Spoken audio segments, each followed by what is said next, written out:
Good evening, and welcome to part 2 of episode 19 of Que-stead-Que. What you gonna do? I don't know, but something's gonna grow. It's the Que-stead, Que-stead, Que-stead, Que-stead show. Well, it is 9:33 p.m., approximately 4 hours after I started the pickling canning process. I have 2 minutes to go in the water bath canner. Everything is going well. I'm not going to lift the top off until it's done. I have 2 minutes, so I'll talk through that. I've been working on the cleanup. I got everything set. I was able to get 6 jars of pickled spears and 1 jar of chunks. The pickles that I bought, the pickling cucumbers that I bought at the farmer's market, they had been picked over, and I got the smallest that I could find. I wanted them small, but there were a few larger ones in there, and I cut them into spears, and I should have known to cut them in half. So that's where the chunks came from, and I had quite a few, because you have 4 spears to, actually I had 6 spears to those big cucumbers because the spears were so wide. So I cut those in half too. So that's how I wound up with the chunks. But I wasn't letting anything go to waste. Okay. It was, I would say, my experience. Now that it's over with, first of all, I guess the first question is, would you do it again? Yes and no. I say no because my kitchen is entirely too small. This is just, it would not have taken this long at all if I had 4 good working eyes. If my stove was gas instead of electric, it took forever to bring those waters to a boil with everything. So that knocked out an extra hour. Then, like I said, no counter space, so I had to really maneuver. And then so that's the reason why I would not. But the answer is yes, if I could get together with my sister who has a big island, plenty of counter space, a big, huge gas stove with 4 eyes on it. Actually, I think she has a 6-eye stove. Her kitchen would be perfect to can in. It would be ideal. You know, I could get there, get set up, stay overnight or whatever. And I'm quite sure that that's something that she would be on board with. In fact, she wants some of these pickles. So I told her, you know, I'll make sure I reserve her 2 of the jars at least, possibly 3. Because like I said, I got 6 jars and then the jar of chips.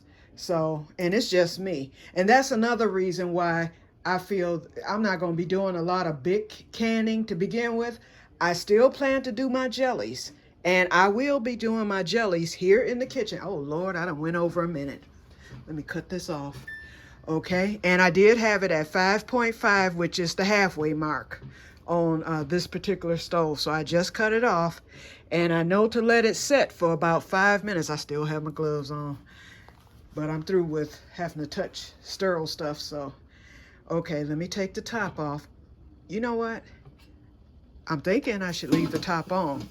Let me not mess up this late in the game, y'all. Oh, but I will show it to you. It is, the water is over the things over an inch. Okay, so like I said, I'm gonna do my jellies here for sure. I'm gonna definitely do that. And because the process won't be as tedious as this. I won't have to make brines and all that stuff. I'll just need to go get some cheesecloths for the straining of the fruit for the jellies.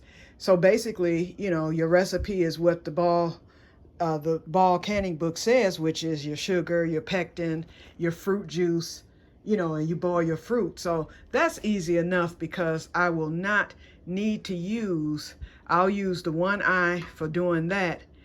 And then the water bath canner. So actually it is similar to the process, but I'm gonna go on and get it done.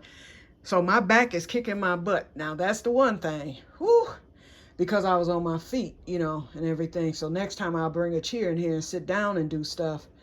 But it wasn't too bad. And like I said, I'm working on the cleanup. I still have my pots to do. They're sitting on the floor. I didn't want to put them up here on this little piece of counter because I wanted to keep this area right here sterile. So I'll get these in the sink and get those washed up after I get my jars put here and get started, okay? with the sealing process. Okay, so right now, I am 99.99% satisfied.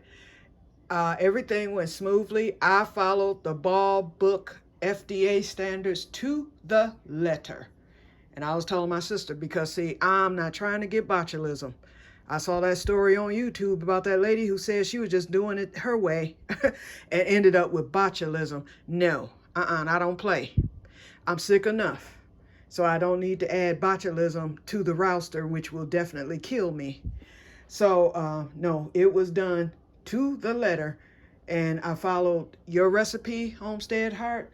And I did add the pickling spice. I didn't add as much. I know that your batch was for 4 batches, 4 times. I didn't even do the 4 tablespoons of pickling spice. I did 1. Because I smelled clove in there and I don't like clove. So, but I got enough in there.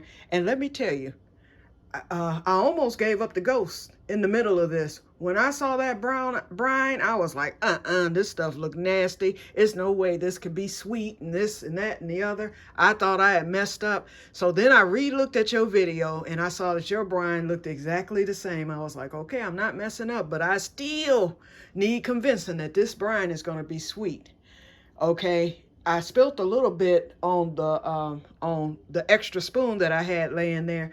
So I was like, let me taste this brine. When I say that stuff was divine, oh, these are going to be some good pickles, okay? I don't care what color that brine is. It might look yellow, but I don't care. It is delicious. Oh, my God. Oh. So anyway, I'm satisfied. Like I said, 99.999% for the time being. And once I start hearing those jars pop, then I will be even more excited. And I'll be 100% satisfied that this was a success. And getting those tops on, I'm telling you, I almost boiled them and something said, look at the video. So I went and looked at a video that said it was a 1-minute video on how to sterilize the jars. I was like, let me watch this. And the lady said, there was a time when you boiled the lids and you boiled the bands. She said, but because of the way that they're made now, they recommend that you do not boil them, just wash them in hot soapy water, which is what I had done. So I staved disaster because I almost put them in that boiling water along with the jars. I'm so glad that I didn't, because I would have messed up. So anyway, and then getting the lids on, I remembered to use my vinegar to clean around the rim. I did everything to the T. Just know that I did everything according to the directions in the book and according to the directions of you, Homestead Heart. So this should be a success. Okay, we are at 36, 37, 38, 39, 40. Okay, it's been 5 minutes. So I guess I can start removing the jars.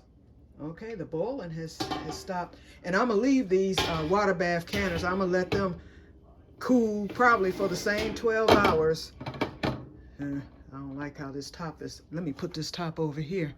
I'm going to just stick it in here in the sink. I will do that. I'm going to let those canners cool overnight. I'm not trying to mess with no hot water. And besides, I am, with my health and stuff, with weakness and all that. So I'm going to just play it safe and just let everything sit here. It'll be okay. And then once it cools off, then I will dip the water out. And then once it's light enough for me to carry, I'll carry it. Whoops, almost dropped that in there. Okay, this towel is sterile, so I need to open that a little bit wider because I'm holding the phone, but I at least want to show you me removing at least one of them. Oh, and you know what? I'm messing up big time. Hold on, y'all. I got to put the phone down for 1 second. I got to pull the rack up. Okay, give me a second here. No wonder I couldn't get the jar out.